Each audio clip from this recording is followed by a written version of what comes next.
Okie dokie. I am here working on the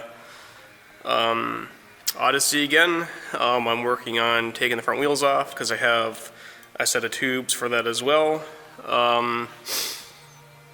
So yeah, they're putting up a little bit of a fight, but not too bad. I figured I'd turn the camera on to show what I was dealing with.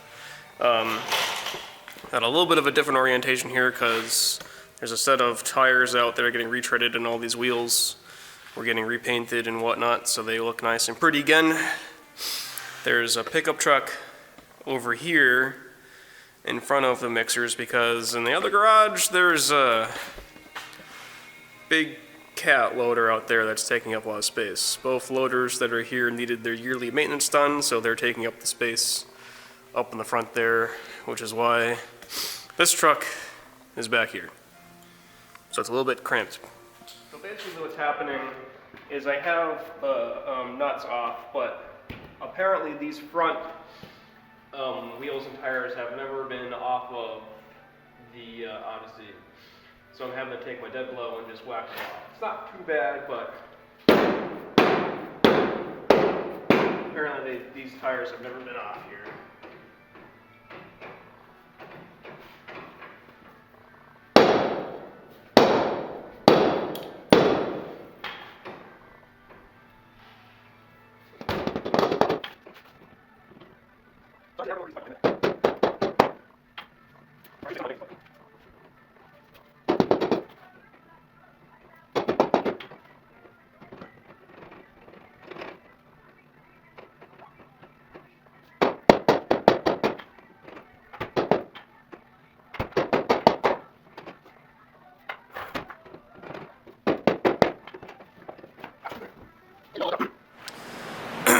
So at this point, the process of getting the tubes inside those sets of tires is going to be the same as the rears. These tires are just a little bit smaller. Okay, I just had my ass completely kicked by those fucking tires, but they're on there. It was so bad, I actually went to the Harbor Freight around the corner from where I am and bought a fucking tool to try and do it, and it still didn't work. But I mean, it was only $40 for that, and I'll probably be able to use it on a normal wheel and tire that's not meant for an ATV or something like that. I'm telling you, smaller the fucking wheel and tire, the more of a fucking bitch they are. But there's tubes in there now on both sides, and they're holding air, and this thing has a lot of ground clearance, which is nice. I was actually kind of worried that I wouldn't have a lot of ground clearance, but it actually has a lot of ground clearance. I was considering getting new tires to wrap on those wheels that were a couple inches bigger, but you know what? I'm happy that I didn't. It actually has plenty of ground clearance and has a pretty good look. Anyways, next up is I have a fan for the radiator right there, so that is going to be next, getting that mounted up. Not today though. I got my ass kicked by those goddamn wheels and tires. That's actually the only thing I ended up doing today, and I am beat. Okay, I have absolutely no idea what I showed last on the camera. I know last time I was here, I was pretty much just fighting with these inner tubes to get them inside the front wheels, which ended up taking a couple hours, and then I think I kind of putzed around with a couple other things. Oh yeah, I did the electric fan too. I don't know if I showed that at all, but I now have an electric fan on that rear radiator. So I'll get you a little bit closer. But that's an electric fan, a big electric fan. It was an eBay special. I believe it was 14 inches across, which is pretty much nearly the entire radiator, which is what I need for this engine to keep it nice and cool. And I had also mounted my gas tank pretty much permanently in that location. I had gone back and forth with this position and then having a smaller tank that went below the engine there. And I decided that I would rather have the bigger tank above the engine so it's gravity fed as opposed to the engine under the or the gas tank under the engine and making it pull the gas up. The engine does have a little pump that operates off of the crankcase pressure. It has a little diaphragm that sucks gas, but usually it's used to suck gas in the snowmobile engine from a gas tank that's like behind it or somewhere at the same level, so it just sort of sucks it across the plane as opposed to straight up. I would rather have it be gravity fed so I can at least make sure or be confident that it's always got gas, as opposed to, I don't know, being in a situation where it might not get gas adequately sometimes or something like that and end up with a lean condition, which would burn that engine right out. But anyways, gas tank's mounted up there, electric fan's mounted. All the tires now hold wind.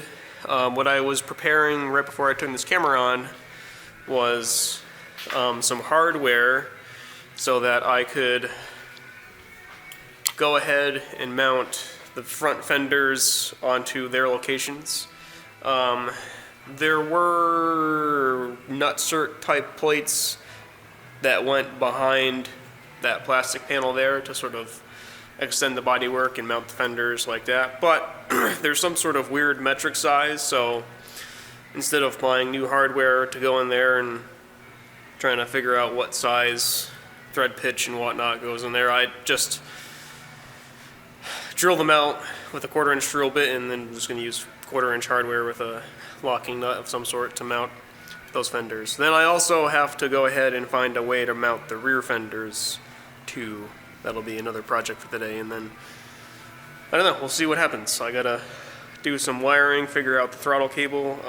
I have an air filter pod holder, but I just need some new air filter material, and then this thing could probably run. Oh, I need to figure out the throttle and the steering wheel thing. I gotta find a nut for that. But yeah, that's what's up. I guess in the spirit of actually showing the build process, I figured I should show you a little bit of the fender mounting. It actually has a handy special Honda mud flap on this one. The other side's got some drift stitches going on and it's missing the mud flap part. But I still actually have all of the fenders, which I thought was kind of amazing.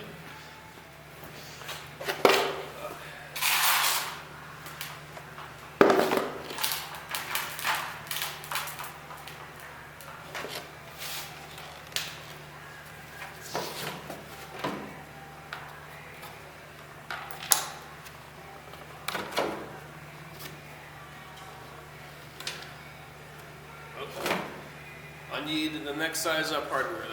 That one's too short. Sucks when your hardware ends up being too short. Alright, I have the next length up hardware now. Hopefully it's long enough. I guess I could have checked first, but I didn't.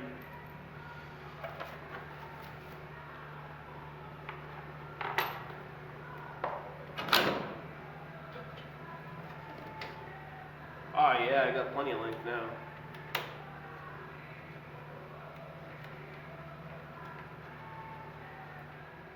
Don't have the right wrench though, what the fuck?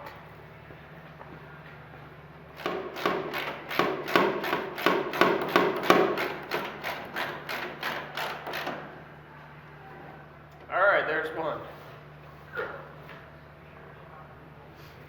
The other side's going to be pretty much the same thing. Okay, I have the front and the rear fenders on this thing all the way around.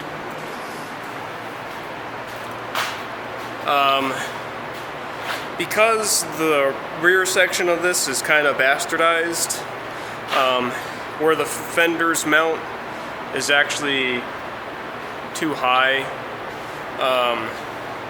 so it looks kind of funny. So at some point, what I might do to fix that is get bigger rear tires, because that would fill up that space a little bit more. But for now, the fenders are on there, and that part is ready to go. So now I gotta do some wiring stuff, get the fan mounted up, or wired up I should say, it's already mounted. Take care of the steering, hook up a throttle linkage, do something about a choke, because it has a choke mechanism on the car, but it's not really operable right now, I don't think, so I gotta look at that. And I have to go somewhere and get some air filter material for that little air cleaner thing that goes on the carburetor there. I believe I got that with that engine, but it needs some new air filter element.